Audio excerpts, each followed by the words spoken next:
Activists call on mayoral candidate Greg Brockhouse to address domestic violence allegations.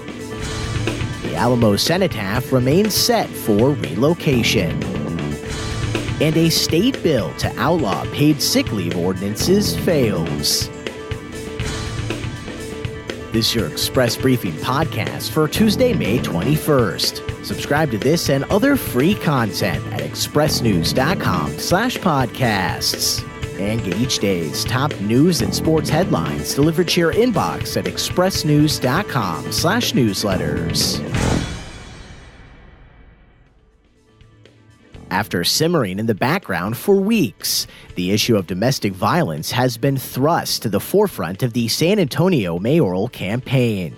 Monday, a newly formed group of activists, under the name Me Too, Diversity Defeating Violence, demanded that candidate Greg Brockhouse address in detail 2 incidents in which women married to him have accused him of assault.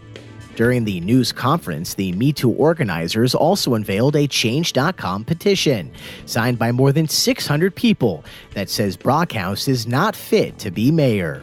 Within hours of the news conference, the Brockhouse campaign quickly responded that one of the group's leaders was in no position to criticize the councilman, as she herself was charged with assaulting an ex-boyfriend in 2007. Brockhouse, in a statement of his own on Monday, said, quote, "These allegations are false, and my wife's statement is the best proof there is." In the first incident, Brockhouse's second wife, Christine Rivera, from whom he was separated, told police he assaulted her on April 29, 2006, when he returned to their home on the Northwest Side to retrieve some belongings. Rivera told the San Antonio Express-News that Brockhouse pushed her into a wall. Both she and Brockhouse called police to report the incident, but Brockhouse claims he was the victim and that Rivera's boyfriend hit and choked him. In the second incident, his third and current wife, Annalisa, told police on the night of December 23, 2009, that Brockhouse grabbed her, threw her to the ground, and tried to hit her. He climbed on top of her and got off only when their children came into the room and told him to stop, according to a police report. However, Annalisa, a special education teacher, has since denied that her husband assaulted her, and there is no record that Brockhouse was arrested or charged in either incident.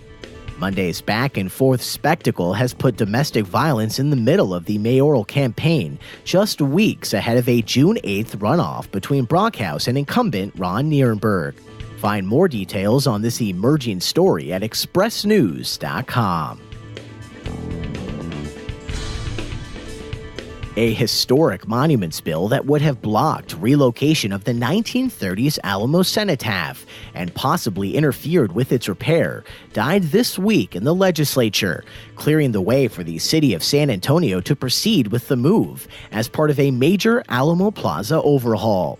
The debate over moving the monument about 500 feet south has been one of the most contentious issues in a public-private project to build a museum and convert Alamo Plaza into an open, interpretive space, free of traffic and the 6-story monolithic cenotaph. The monument honoring the fallen Alamo defenders sits at the north end of the plaza, where it was dedicated in 1940 as part of the Texas Centennial. Design experts and scholars have long argued that the cenotaph, depicting David Crockett and other defenders in statues, is out of scale and context with the Mission-era Alamo Church and Long Barrack. But in the past 2 years, as the city, state, and nonprofit Alamo Endowment have worked on an Alamo plan that would move the monument, a group of passionate Texans have vehemently pushed back, chanting "not 1 inch" at public meetings. Those Alamo enthusiasts want the monument to stay within the historic footprint of the 1836 fort, where the heaviest fighting occurred in the early morning battle. A bill filed by Republican Senator Brandon Creighton, aimed at protecting monuments, included verbiage aimed specifically at the cenotaph, saying no entity may alter, remove, or relocate the monuments. The bill was passed by the Senate in a 19-12 vote, but was never set for a vote on the House floor. The Texas General Land Office, the state agency that leads the Alamo makeover, raised concerns that the bill might prevent badly needed repairs to the massive monument, which has cracks and structural instability caused by rainwater penetration. The Cenotaph also has at least 47 historical inaccuracies, including defenders' names misspelled or omitted, and the Alamo plan calls for the addition of missing names to the monument and replacement of its original steel, brick, and concrete interior with a stainless steel frame. And an effort to stop San Antonio and other cities from forcing private businesses to offer employees paid sick leave also sputtered out in the legislature this week, dealing a blow to Republican Governor Greg Abbott and the business community that have made the issue a priority. The bills would have blocked cities from requiring businesses to offer employees certain benefits or paid time off for holidays, vacations, or sick days. San Antonio is among a handful of Texas cities that have adopted ordinances requiring private employers to offer paid sick leave, though at least one such local law has been put on hold after a legal challenge. Enforcement of San Antonio's paid sick leave ordinance is expected to begin August 1st and requires private employers with 15 or fewer employees to provide them with at least 6 days of paid off time a year. Larger businesses will have to provide at least 8 days, while small businesses with less than 5 employees are exempt until August 2021. Employers who violate the ordinance will have the opportunity to take corrective action before facing a $500 fine.